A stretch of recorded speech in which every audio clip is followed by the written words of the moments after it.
The Guardians finally got a win on the West Coast. It was a wild one thanks to Steven Kwan's arm. We'll break down the late game drama from Tuesday's Guardians win. We'll jump in on Game 2 in progress, and we'll talk about what the MLB Combine could mean for the Guardians draft. This is Locked On Guardians. Let's go.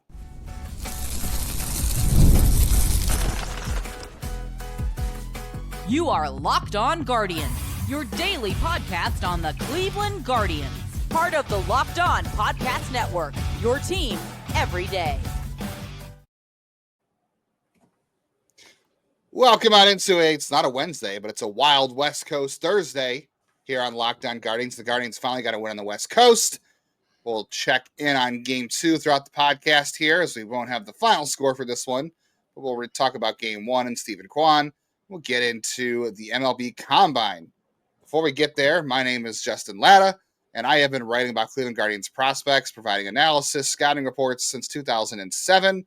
And I'm here 5 days a week with my friend and co-host who's been doing it even longer than me, Jeff Ellis. That I have. I am an old man here. You can see the gray in my beard if you look close enough. I was one of the first hosts Locked On brought on back in the day when it was time to talk about baseball. I was checking really close. Yeah, I was close up to the camera. None on my head, just in my beard. Also some red. That's a good shot of you.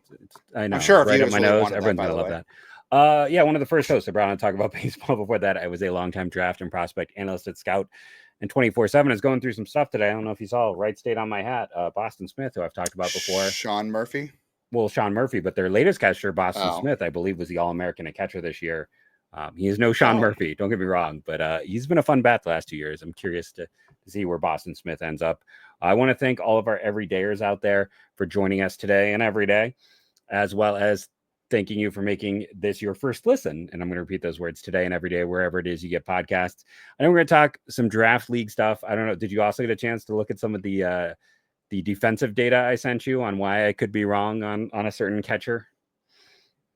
I have not, actually, so I'll be curious to see what you say about that. This is Locked On Guardians, of course, your favorite podcast, our favorite 30 minutes of the day. We talk Cleveland Guardians baseball. We talk Guardians from the majors to minors to draft and everything in between. And we're doing that all today, of course, as we're getting into the draft combine and the major league team as well. So, Jeff, before we get into it all, today's episode of Locked On Guardians is brought to you by Game Time. Download the Game Time app, create an account. Use our code LOCKEDONMLB for $20 off your first purchase. We'll dive deeper into the combine throughout the show as we check in on Game 2. Guardians are up 1-0 in the top of the third as we're starting to record here. But let's go back to Game 1, Jeff, and thank God Cleveland held on to that game. That was almost a repeat of, I think you said it, was a repeat of Saturday. It really was. They scored 3 runs. The third run was kind of I don't want to say lucky run, but they scored a third run, and the bullpen and they got a double, and they got him home. And Santana had a good hit after that. Yeah, it wasn't as lucky as the wild pitch in Seattle. Yeah, I mean, but the bullpen was rocky, including Emmanuel Clase. Had that same issue for Clase in the 9th inning there, where I know you tweeted it late in the game, but his fastball was leaking back over the plate again, which is the issue he was having early in the year, where he was trying to throw on the corners, and mechanically it was leading him to have the ball cut over the middle of the zone, which is why San Francisco was smashing the ball last night. But Steven Kwan's arm also took 4 outs because of bad calls in the. Yes, the Guardians had more poor umpiring go against them. That was at least balls in that inning. And if we had ABS, 2 of those balls would have been strikes on the walk. I think at least that 5th pitch. The first pitch was close, was borderline, but that 5th pitch for sure would have been. It's like umpiring's worse this year. I've never complained about it so much in my life, through good or bad. But this year, it's just the lack of consistency is so apparent.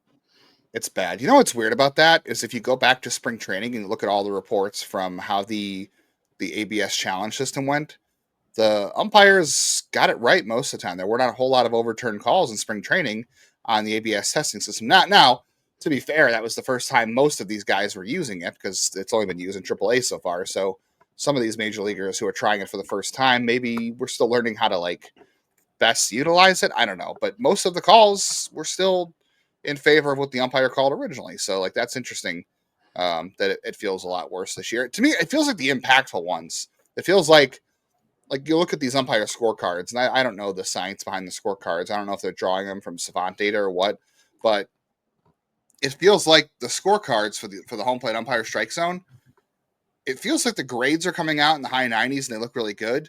But if you look at the most impactful calls, and it's like, okay, so they're missing some big. I guess that's what they're going to highlight is the big ones. But I don't know.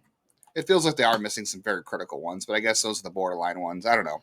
I don't know. There are some people who do like the human element of the game. I don't. I'm not saying take everything away, but I want the players to decide the game. I don't want the umpire. I understand like no human's perfect, and the umpires are going to make mistakes, so you can't expect 100% of 100% correct calls. But I don't want the umpires deciding the game. I want the players deciding the game. And Steven Kwan decided last night's game, Tuesday night's game, I should say. He had that double play at second base. I think we were talking. We're like, Hunter Gaddis needs double play very badly. And he got a double play, but it was a line drive to left field, and Kwan threw to second to double off a runner, thank God. And great catch by Schneemann to stay in the bag. But that throw, I feel like that throw where he had the double play at second base, I feel like that played into why the Giants didn't test his arm in the ninth inning. Now, I know Matt Williams, who's their third base coach, by the way, he said that they didn't want to make the last out at home because they had another at bat to go down a run in the ninth. But I feel like if Kwan hadn't thrown that runner out in second the inning before, maybe the Giants test him. But that throw might have deterred them a little bit. And the Guardians, by the way, the outfielders lead the league in assists at 21. Shout out to Everyday Art Insider David Y, who predicted that earlier in the year that they were going to have the best outfield this year in terms of assists, which that part of the outfield has come true. I mean, it makes sense. I mean, Kwan and Noel is up, or Noel and Jones in particular might have the two strongest arms in the league. And then Kwan's and Thomas even has a good arm too, I want to say. Like he does. That's one good defensive trait. Yeah, it's good arms all around. So, I get it. At the same time, like I had no problems with Gabby trying to score from third when the Guardians made that decision. I think I lean towards that way, but I think for the Giants, it's smart not to send just because of the situation where it is Kwan. And Clase had been hittable and he had been leaky. And but I don't know. Wasn't it Casey Schmidt there that also leads me like, well, I don't know if he's the guy you want. I know he had a hit early in the game, but he's got some low contact numbers, which is not what you want in that situation. But yeah, a win's a win. Nice to get off the snide. You want to win these first two because Logan Webb, it feels like every week we're talking about how they're facing a guy who's really freaking good for the opposing side, but Logan Webb is another guy who is really freaking good. And that's gonna be a tough matchup. And Verlander is somewhat cookish, but we'll have to see how it goes. When Verlander and Santana faced each other this year, that's probably going to be the oldest matchup of a hitter and pitcher in baseball, right? Well, unless he faces Justin Turner. Justin Turner is the oldest hitter in baseball this year. He's a year older than Santana. So if I'm sorry, I'm watching the College World Series, and the left fielder for Arkansas with 2 outs just completely missed a fly ball, and LSU just tied the game at 5 with 2 outs. Is that Davelin? Game. I think it's Charles Davelin. Yeah, it's either Davelin or it's the kid from Ohio, Morrison, right? Aren't those their outfielders? Or is it? Yeah, I don't know. But that was brutal. That there's been so many lead changes in this game. It's been crazy. We'll talk about more Combine stuff, not College World Series. But my God, that was a bad play at left field. And I think it was 1-0 Arkansas, 2-1 LSU, 3-2 Arkansas, 5-3 Arkansas, and then God, he just completely misplayed that ball. But to go back to the game, it's like I said, it's just you're hoping to start righting the ship, right? Like that's the thing. They had a very, very rough stretch. Every team has them.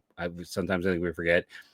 They're currently second in the Central again, by the way. Just thought I'd point that out. And half a game out of the wild card. So it's like it doesn't take much to turn things around when everything's as clumped up as they are. And when you have 3 wild cards, it changes the whole progression of how things play. And the nice thing is, again, they really haven't got the youth impact I think they were expecting to get. And hopefully we'll see, you Chase the Ladder had a homer. He's still getting his call him up completely call under him right now. Tomorrow he should be in San Francisco now after the Columbus the game. One problem is, again, I'll point out over the last month, their second best hitter has been Nolan Jones. So for everyone who wants to rush to Chase, it's like you got a guy who's had over an 800 OPS over the last 30 days. Like that's not a problem. If can Chase play second base, that's what we need. But we'll talk some Combine. We'll talk we'll talk Guardians. He gets hurt Giants brushing his teeth, too. so I mean it doesn't matter what position. But we got some more to talk about in today's Lockdown Guardians. Yep, we'll talk Guardians Giants game 2. We'll talk more MLB Combine and what it means for the Guardians draft status. All coming up next.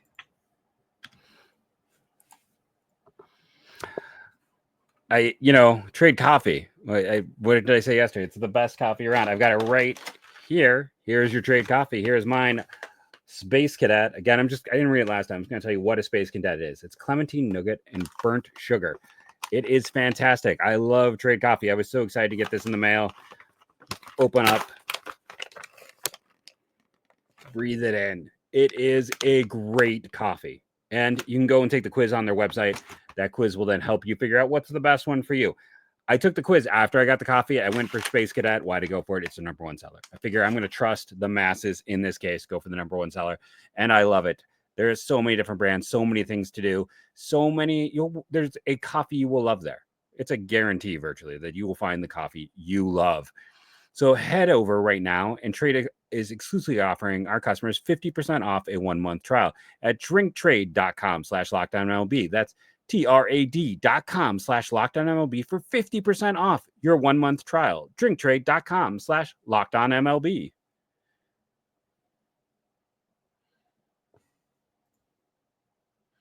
All right, the Giants just got an infield hit. Looks like Logan Allen is not walking the tightrope. He's done a pretty good job this game for the most part. He's kept the Giants off the bases. Yeah, Verlander for sure looks a little bit cooked, which, not great to say for the Guardians offense because they only have one run. They haven't had a lot of opportunities, but his velocity tonight has been 93 to 95, which, for a 41-year-old, that's not actually that bad.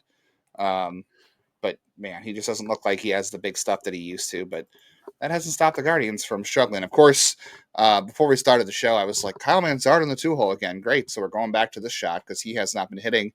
And of course, he got a double and scored the game's first run and was trucking it around the bases on Jose Ramirez's base hit after that. But they haven't scored since. But I don't know. I'm still not convinced on this whole 2-hole thing. I don't know. Maybe against lefties, I guess it doesn't matter because you don't face that many lefties, but maybe Carlos Santana leads off against lefties and you push everybody else down, but they'll never move Steven Kwan out of the leadoff spot. They just won't do it. So it probably doesn't actually matter. But man, it feels like Justin Verlander's been around forever. There was a point after. Yeah, 2004. And he was up by what, 06, I want to say? 07? I know. I remember his first start in Detroit, in Cleveland against they still had Travis Hafner. They still had Victor Martinez double play for Cleveland. That was a huge one. I thought I got to be honest, I thought he was cooked almost a decade ago. That's one I got.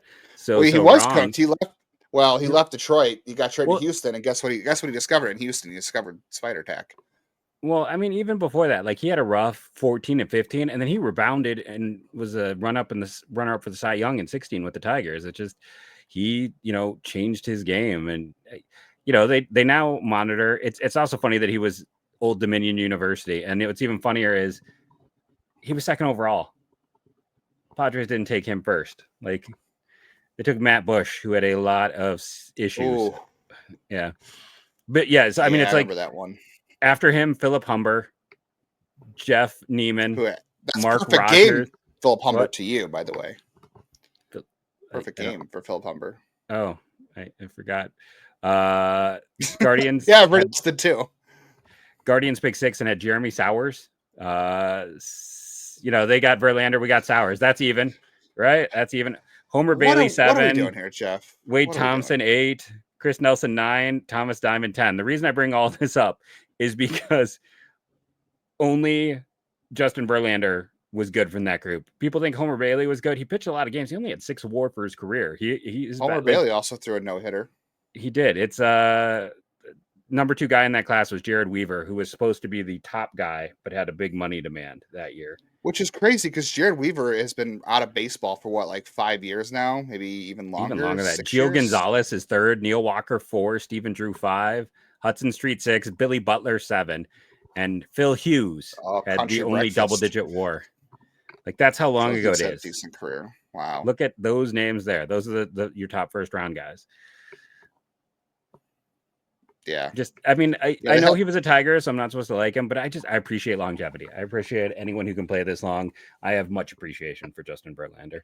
even if I want them to murder him tonight, I still have much appreciation for. Wow, that was aggressive. There are going to be cops outside your house in the morning when this get posted. I mean, on the baseball field with lots of runs. Well, it hasn't happened yet. I am about the most nonviolent person you could hope to meet.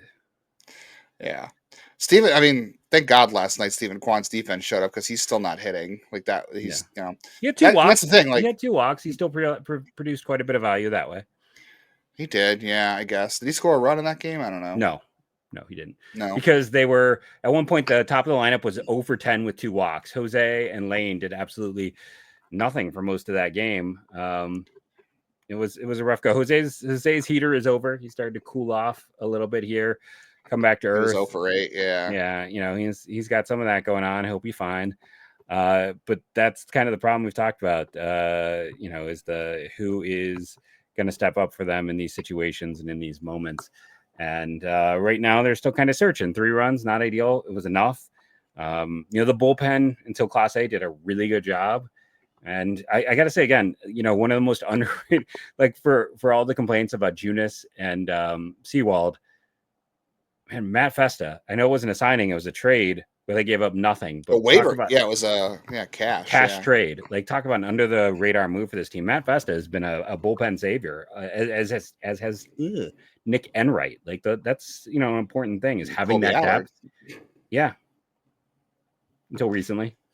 They were really aggressive in that game. I think you could tell Stephen Vogt wanted to win that game because he went to Festa there. We were kind of shocked that he took Ciccone out when he did, but he had some control problems. He was battling last night and Tuesday night, but he pitched well overall. I enjoyed watching him pitch when we were recording, and the curveball and fastball were really good. But for him to have what Stephen Vogt called an off night last night or Tuesday night and pitch the way he did is really impressive. Like, if that's an off night, I'll take that most. Now, the 3 walks could have burned him a little bit worse. But his first at bat against Rafael Devers was great. I know Devers came back with a double and a hit later in the game, but the Giants offense has some interesting guys. Like, Willy Adames is not having a great year so far, but he's still a very good hitter. I will say, I'll make a correction. We saw a lot of comments today on this. Apparently, the Giants bullpen is very good. Camilo Duvall has turned it around. He does have 15 walks in 30 innings, which is a lot. But he's having a good year, and there's Tyler Rogers. FIP is not reflected in that. Like, what I said was staring at his numbers. Yeah. Like, he's walking a tightrope tight. Man, I can't speak. Yeah, he's 0.4 WAR. His FIP is a 3.12. So yeah, a 1.69 ERA is fine, but a 3, he's roughly twice that. He has a very high walk rate. He's Class A junior. He's not missing enough bats. He's walking too many guys, and it's reflecting in his value. There's a lot of Class A in that, both good and bad. I saw someone comment on that. I didn't get a chance. When I was looking at top bullpen ERAs, I still don't think, like, in most, and not just ERAs, other stats, they were not a top 10 team. Yeah, I mean, Eric Miller, like you talked about him. And then, I've been a big Eric Miller guy for years. Like, and Tyler Rogers is pretty good. So we got that a little bit wrong, but West Coast, that is what it is. They're 16th in WAR as a bullpen, and they're average. Their FIP, in bullpen is. Why can I not even see him? The Giants are kicking the ball all around tonight. That's their second error. They're 10th in FIP, so they are barely top 10 there. But okay, they're solid. They're not great, but they're solid. Okay. Funny to see Jose and Carlos back to back against Justin Verlander, since those guys have been around forever. I feel like Jose. I'd have to look it up. I feel like Jose's had good numbers against Verlander. I know Carlos Santana. I want to say Carlos Santana's most home runs off of one pitcher is Justin Verlander, if I'm not mistaken. I honestly would just be a complete guess for me. I can't. That's the type of stuff I often don't look at. I you mentioned that during the broadcast on Tuesday. That's why. Right now, they're getting on base. They're causing disruptions and good pen. And there you go. Nice job by Lane Thomas. But no matter how good a bullpen is, every bullpen has a squishy middle, and Cleveland needs to get into that. And that's I'm trying to think how late in the game Ray went yesterday, but they got through some guys. They haven't faced Spear yet. They haven't faced Duvall yet, but they might, if they can put some pressure here, you chase Verlander in the 4th. That is what you need to win. And he's coming off. This is his first start after an injury too, so he might not go too long. No. Which hopefully is a good thing for them. But yeah, they went to Festa early, and they went to Cade Smith right after aggressively, and then they pulled him after 4 batters. Hunter Gaddis had a hard time in that game, and then they had to bridge to Clase, who it was a big struggle there. All right, we'll talk more Guardians Giants game 1 and 2, and coming up next, we'll talk MLB Combine. We'll talk about some standouts, some guys that we looked at, and some fun data to pay attention to from the Combine day 1 for the most part. Coming up next on today's Locked On Guardians. Had some interesting weather here in Northeast Ohio recently.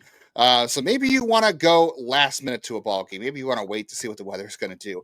Game Time is a great app for you to wait for the last minute for tickets. Maybe you want to go. Maybe you want to do a number of things downtown. There's a lot of things to do downtown. Cleveland's got great comedy shows. We got great musicals coming to town. We've got sports. There's always something to do, especially in the summer. So if you're the kind of person who wants to plan spur of the moment and you want to buy tickets to something that's going on downtown, use Game Time. You can save money on tickets. You can splurge on food, drinks. You can bring extra people. Make it a fun night out on the town. Game Time is the official ticketing partner of Locked On Guardians. They make it easy to browse all of your tickets to get last minute deals. Take the guesswork out of buying your tickets with Game Time. Download the Game Time app, create an account, use code LOCKEDONMLB for $20 off your first purchase. Terms apply. Create the account, redeem our code LOCKEDON MLB for $20 off your first purchase. Download Game Time today. Last minute tickets, lowest prices. That is a guarantee.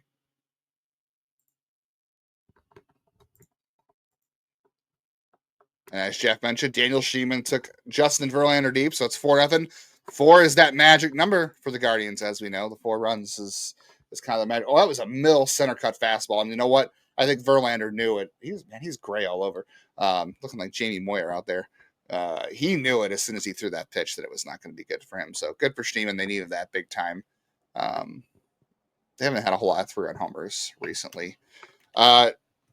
Yeah, so I was going to go back and say, like, they pulled Cade Smith. I saw some comments saying, why did they pull Cade Smith so fast on Tuesday night after 20 pitches? Because they're trying to manage the pitch count. They have Monday off, but they're trying not to push him over 20 pitches here in the middle of this stretch where things are struggling, and want to make sure he's available to be used on Wednesday or Thursday. You don't burn him out. But Hunter Gaddis was not at his best. That was kind of wild, but they really tried very hard to bridge the gap, and I think maybe letting Ciccone get like an out or two in the 6th inning might have helped them get there a little bit easier. But I understand he was not having his best night control-wise, even though he overcame that challenge with some pretty good pitching, to be honest. All right, Jeff, let's take a look at the Combine a little bit. I watched this on Tuesday during the workday, and it was a lot of fun to watch. I saw some interviews. I saw a lot of numbers being posted. There's a lot of people doing that show on MLB Network that had a lot of fun. We had some good information. They didn't do it today. Wednesday. Yeah, it was weird. They didn't do it. Yeah, it wasn't as good day 2, but we'll recap day 1. We'll talk about day 2 tomorrow, maybe if Jeff's got some people wants to talk about. You and I were discussing a couple guys off air. I'll just say for me, since you're going to have more information than I do, but the names to me that stood out that I'm starting to like a lot more for Cleveland at 27 at the very least here. Is a guy like Taitn Gray, who's a high school catcher. I know you're not really a big Brandon Compton guy, but there's some interesting numbers there for me. I'll throw some we good talked data CJ on him Gray. in a second. Yeah, we have CJ Gray, who's interesting. I didn't realize. I was looking at CJ Gray's page, and the last update for CJ Gray, who is a North Carolina commit, Kannapolis, North Carolina. Cleveland has done a lot of drafting from that area recently, I'll say. He was listed at 5'8", 130. He is now 6'2", 200. So that's good. He's grown a little bit. And then the guy who came up with a lot of interesting data in this was Gabe Davis. Gabe Davis is a 6'9" pitcher out of Oklahoma State. He struggled a bit this year. He has struggled a bit this year, and he is 6'9", so that makes it hard to repeat mechanics, and you worry about those guys. But 94 bullpen velocity, 20 inches of vertical break on the fastball, and his slider had 2,500 RPM. So he has some good numbers throwing his bullpens. But Taitn Gray was the guy that I really liked. I was looking up some of the data on him. 102 average exit velocity, max exit velocity 114, pop time of sub 2. This is a kid who's a 6'4" catcher, who's a so he's Oregon not saying commit. a catcher. Yeah, you don't see a whole lot of 6'4" catchers. That's very hard to do. I think Salvador Perez is 6'5". That's pretty rare, but man, he's a fun Grayson athlete. Like, Grenier with the Tigers was 6'6", and that's the biggest I ever saw. Wow. Yeah, I mean, Sandy Alomar was 6'4", but you see what happened to him. He just had knee injury after knee injury, but he's an exciting kid. Taitn Gray's got a lot of power.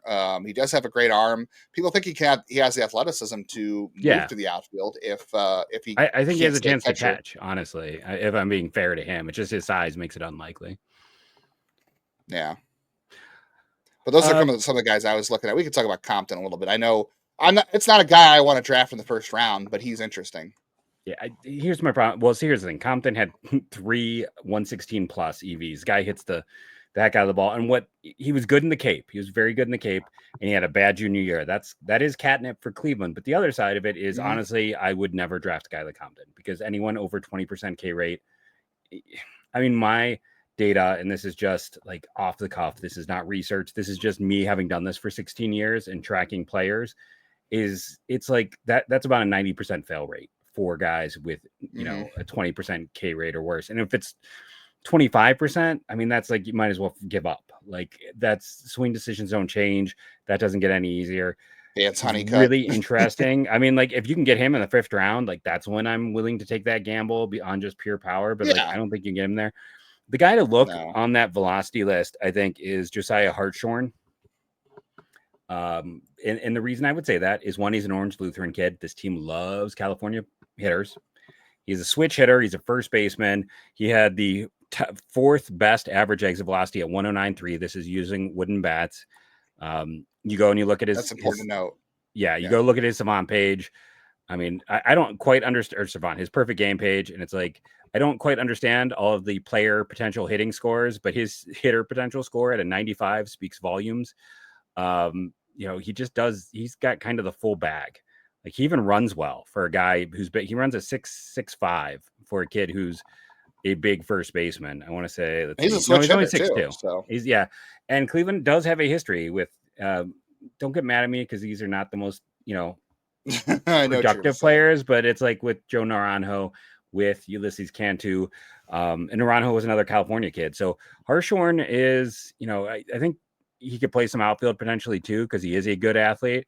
And Orange Lutheran is a top program there. So I wanted to mention him. Mason Estrada had the 3rd best average pitch velocity. He is a MIT pitcher who like spark guys. Yeah. And if you're like, well, I don't want him, how good can he be? He's agreed in the transfer portal to go to Tennessee. So Tennessee typically gets pretty good guys. Yeah. So he was averaging 96.3 yesterday. That's higher than Gabe Davis, by the way, on terms of that listing of players. I do have an Ohio kid that I'll save for tomorrow, who was on the high travel distance in terms of home runs listing of data that I was going through. And then this wasn't at the Combine, but one, I want to give a big shout out to 643 Charts. They're probably the best place to get data for players from the Combine. That's where I'm getting a lot of my information. But they also did a lot of things this year with defense. And this is what I was talking about earlier in the show. So to get back to it, I was sending Justin information about defensive run saved, and also like throwing out base runners and framing data. And the best catcher, both in terms of defensive run saves, framing, not necessarily throwing out. It's Caden Bodine, who we've talked about before, who had a great Cape. I'm kind of coming around to him. I'm a little bit concerned just because it's a really, really low exit velocity. And it's a hitter's park, so it's you got to be worried about that first. Yeah, and I'll say this: another guy I really like popped up on those defensive boards, Brett Iredale, who's another guy with a really high K rate. So again, but difference with Iredale to a lot of other guys is like he's going to be like a 7th or 8th rounder. I think, maybe earlier than that. But I guess with Bodine, you're kind of looking at like if you can get a plus defender and a plus pitch framer for how much longer that goes, and a guy who could, Is he Coop Ringle part 2? With less power. Coop Ringle doesn't have that much power. I know, but Bodine's like 11th worst exit velos in the country this year is the problem. I know. And people say he's going to be a top 30 pick, and I don't know if I want to take him there. Like, you're looking at a lot of the metrics are pointing to elite defense plus maybe elite eye at the plate, and can get you around. Can I also make this statement right now? if you could draft any player in college baseball right now, top pick in this draft without a doubt would be Roch Cholowsky. Right now, you would take him over everybody else, even Jamie Arnold? Not even close. Wow. Not even close. Roch Cholowsky is not just head and shoulders. He is like knees. That's a big statement for you because you have not been a big UCLA guy. I've not, but he is knees and everything else above. I will keep it family friendly. But like, I mean, he is tank for Roch. That's our saying. Hurt for Kurtz, tank for Roch. I don't know. We got to come up with something better. Kurt. It's got to rhyme. Follow. I'm going to get myself in trouble. I'm not going to even try before I accidentally say something and get myself fired. Hit rock bottom for Roch. Yeah, but I mean, he literally does everything. He does every little thing. And going through data today, like that was the one thing that stood out to me is like, yeah, I like Caden Bodine's defense and stuff like that. But like, man, Roch Cholowsky, and he was the highest rated prep player who did not get signed in his draft year for me. So that's been a consistent thing for me. I said he'd be the number 1 overall pick 2 years ago. So we'll see if I'm right. I'm calling it again. I called it in his high school draft year, and I'm calling it in his sophomore year. He is looking great. By the way, Mason Estrada, he's a great one. He threw 4 sliders yesterday with 14 inches of horizontal break. Whew. My God, sweating over here. He held up hitters again at MIT level to a 155 batting average. Mason Estrada is a lot of fun. I'm just saying, keep your eye on Mason Estrada. Go follow 643 charts if you want more data. Yeah. And I gotta say, yes, CC Sabasia's son Karsten had a ton of hard hits. He's been a part-time player in college. Like he's gonna maybe be drafted by like the Yankees or the Guardians in like the 19th or 20th round because there is power and it is a favor, but he's not a real prospect. I don't know how many people are doing favors this day and age. It still happens. There's still a few favors every year. Not as much. No, the Guardians don't do it as much, but just to prove that time is running out on all of us at the day 1 of the combine, CC Sabathia's kid was there. Mike Sweeney had a kid there. Mm-hmm. Delman Young and Dimitri Young had a nephew there. Manny Ramirez had a kid there. So time is running out on all of us, just to tell you. Yeah, there was another one too. I can't even think about it right now. Oh, another one that was apparently Manny Ramirez's kid didn't show up to his meeting today, and I think Anthony Castrovince wrote that. Not really shocked because it's Manny Ramirez and his kid, so he didn't show up to the meeting. That's good. All right, Jeff will be back with you, I believe, most likely a solo show for you on Friday. He'll do game 2 and game 3 of Guardians Giants, and more draft. More just be MLB fair and honest. Draft Combine. Yeah, that's what I'm writing in my spare time. So right now that is my focus. I want to thank you all for joining us, rating, reviewing, downloading it. It helps. Thank you all for sticking with us through thick and thin. We appreciate all of you, and go Guardians, go.